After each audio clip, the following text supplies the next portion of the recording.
Namaskar. Welcome to the Snakemaster program. The heavy rain started early this morning. It has been raining for the past 2 days now and it hasn't let up. Even in this downpour, we have reached the rescue spot. We are near Pangappara in Thiruvananthapuram district of Kerala. Namaskar children, are you all doing well? Many years ago I came to this house to catch a snake. Now tell me, where did you see the snake? When our doggy Chiku barked, the snake went towards the plant pots. Did you move the dog away? Yes.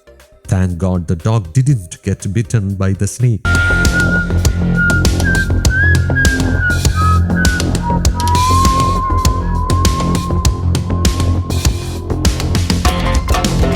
Luckily, there isn't too much junk or trash around, so our work won't be too difficult, just some minor construction debris. Only by checking carefully can we be sure there is nothing else inside.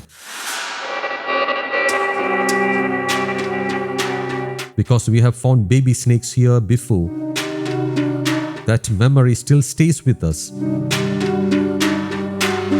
There are only 2 or 3 floor mats and a few other bits of clutter. Let's check thoroughly. Other than that, there isn't much.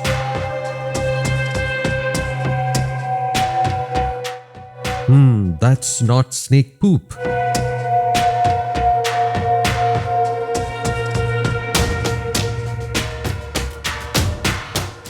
If we don't pick things up carefully, the snake, if it is here, can bite me.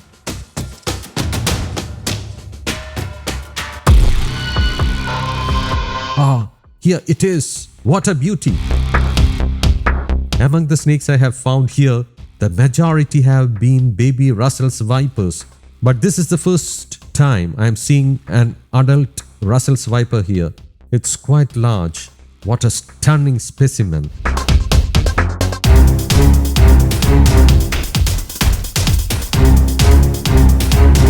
Just look at it. A marvelous viper indeed. This is a rare find here.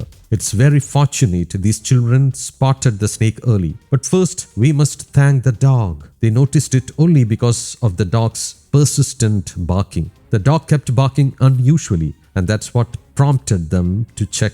And that's when they found the snake slithering in. Such a healthy specimen, a large round-scaled viper. What a beautiful sight. I don't think this one is small at all. A superb snake, certainly not a tiny one. Have a look for yourself. There is no escape. Look closely. Long ago, we snake catchers used to compare their hissing to the sound of a pressure cooker. When rice boils in it, steam jets out with a loud hiss. This one is in great health, really strong and active. Don't you hear that sound? If a mongoose passes by a Russell's viper when it is in the molting phase, it will hiss like this. When it hides under a covering sheet and we drop something on it, we hear a similar sound. Did you hear that intense hissing? This is extraordinary. I haven't heard a snake in this area hiss this loudly. This is the loudest hissing I have come across in recent times. Look at its mouth. It has opened its jaws. When you see that, know that it is preparing to strike. The Russell's viper always opens its mouth like that before a bite. In research centers, they keep a Russell's viper in an enclosure and release a rat inside. When the snake sees the rat, it opens its jaws just like this. No sound, just one solid strike. It will bite and let go, and the rat will fall and die soon after. The snake will then silently collect it and start eating. I believe this one was in the adjacent plot and either got disturbed by the heavy rain or perhaps a coconut or tree branch fell near it while it was resting. That may have frightened it into coming this way. It's hissing now out of fear. Otherwise, it hisses like this only when threatened, during a fight with a dog or maybe a mongoose, or while defending itself from a cat. These are the moments when it produces such a powerful bass, heavy hiss.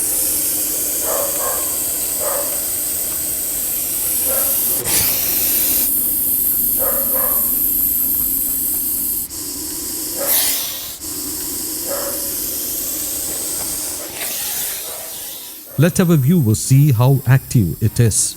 Look, it can lunge at my lap and strike suddenly, like a bolt of lightning from this distance. Even a baby viper will coil up like this in fear and remain still. But from that posture, it can still strike instantly. Once in this coiled position, it can bite in any direction. Now it is not just focused on me, it is watching everything. That is one of Russell's viper's unique traits. Right now it has coiled to avoid being disturbed. If we want, we can gently lift it out using a stick or rod. I will show you how it reacts if I do that.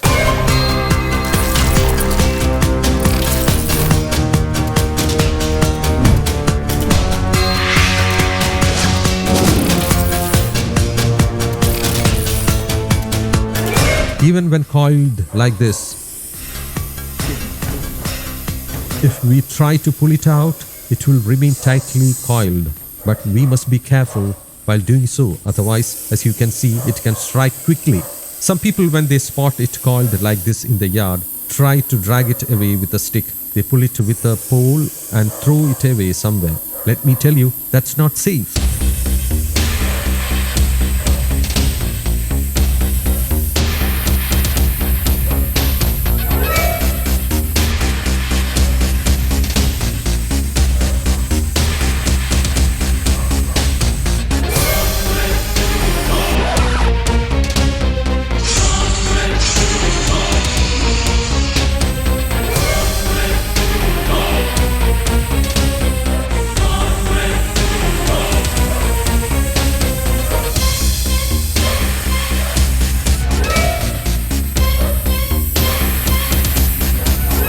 As you saw, this one is quite alert, very sharp and watchful. It is circling around, scanning the area, ready to strike anytime. Did you see that? Once it bites, it grips on tightly. The fangs go in deep and they don't come out easily. Sometimes the lower jaw clamps onto the skin, and in that moment, the fangs cut in deeply, creating a serious wound. The deeper the fangs go, the worse the injury, and more venom is injected.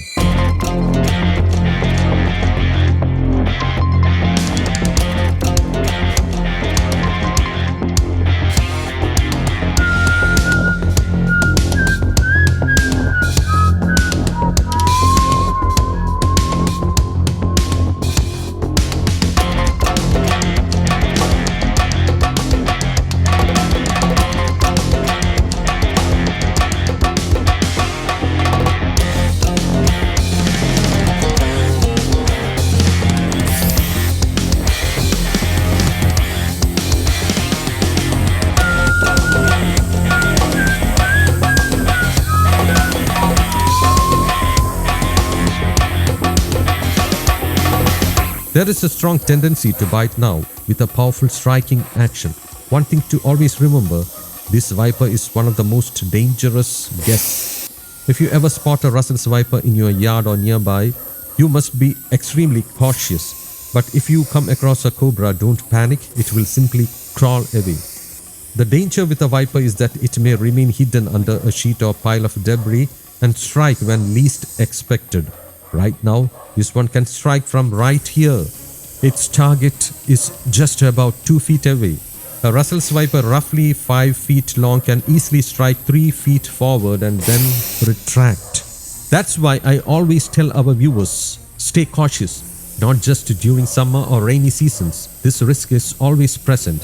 Even after shedding, though the skin is dull, the body pattern remains visible. The Russell's viper's skin is much thicker compared with many other snakes. And this is the postnatal phase of vipers. After giving birth, their babies begin to scatter in all directions. That's why I ask all my dear elders and friends, whether the workers cleaning your property are Malayalis or from elsewhere, never allow them to clean dry leaf piles or debris with bare hands. Always use a stick, pole or hoe to prod the area first. Collect the trash in a basket using a hoe and dispose of it elsewhere. If a snake bites the hand, it could be extremely dangerous. We have had many reported cases of bites from baby Russell's vipers, hum-nosed pit vipers, Malabar pit vipers or their relatives. I have personally received several such reports and photos on my phone this year. They have the longest and most dangerous fangs among vipers, and they can deliver a deep bite. Once they bite and clamp down, the fangs embed deeply and sometimes even tear the flesh when released. It's not just one or two incidents. In many states, while trying to hook and bag a Russell's viper, people have been bitten through the hook right here on the hand. By the way, the skin patterns of Russell's viper vary. Some have black markings while others are coffee brown. The patterns resemble the stem of a yam plant. The patterns may vary slightly depending on the individual or region. So when you travel to other states, you may see different designs. But remember, Russell's viper doesn't usually coil up like this with such readiness to strike. If it is coiled and alert like this, it will strike without warning. Right now, look at its mouth and tongue. See how it is flicking and partially opening its jaws. That's a sign it is preparing to lunge. So you must be cautious. Whether you are tying cattle, cleaning a cowshed or collecting grass, be careful. Don't walk around without tapping the ground. You might unknowingly step on a snake and get bitten. That is dangerous. Always use a long stick, at least 5 feet, to tap the ground ahead while walking. That way, if there is a snake, it will slither away into nearby thickets. Only go that way after you have tapped and checked properly. Otherwise, you might step right on a snake and get bitten. That is extremely dangerous. One more reminder to my beloved viewers: don't take a snake bite victim to local traditional healers. Unfortunately, some still do, and by the time they reach the hospital, it may be too late. In one case I recall, the person was taken to a healer instead of hospital. Later, they rushed him to hospital, but the delay was serious. The hump-nosed viper's venom had acted, and the patient started bleeding from the mouth with yellowish discharge. There was blood in the urine too, and swelling in the leg. They said there was nothing to worry about, but let us not forget.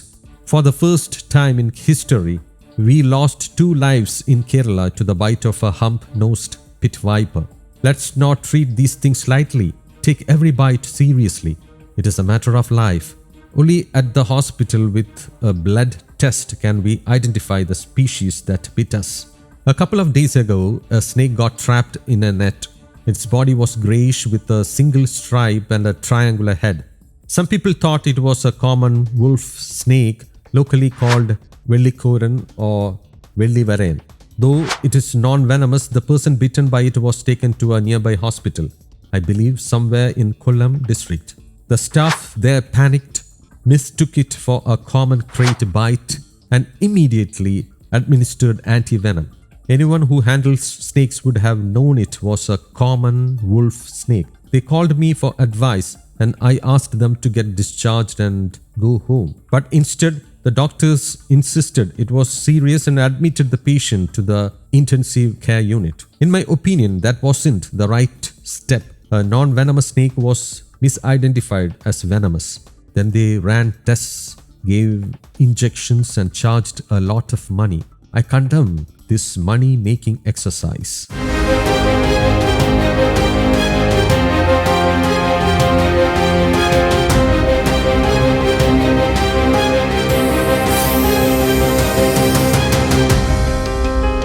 Anyway, let us not waste any more time.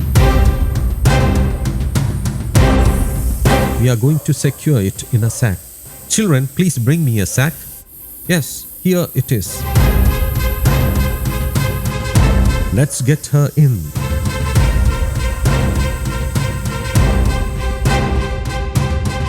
She's a healthy, fully grown female Russell's viper.